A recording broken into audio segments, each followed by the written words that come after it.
How to sum columns in Excel.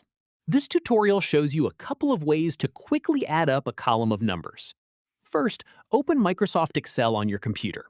From there, click on the empty cell just below the column of numbers you want to add up. After that, type an equal sign, then SUM, followed by an open parenthesis. At this point, click on the first number in your column, then drag down to the last number to select the entire range. Following this, type a closing parenthesis. From here, press Enter.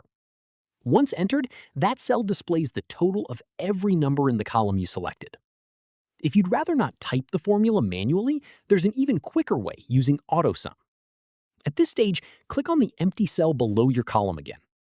Following this, click the Home tab in the ribbon. From here, click AutoSum, usually shown with a sigma symbol in the Editing group. Excel automatically detects the column above and highlights the range it thinks you want to add. At this stage, press Enter to confirm, or adjust the highlighted range first if it didn't select exactly what you needed. That's how you sum columns in Excel. If this helped, drop a like, subscribe for more tutorials, and hit the bell so you don't miss the next one. Catch you then.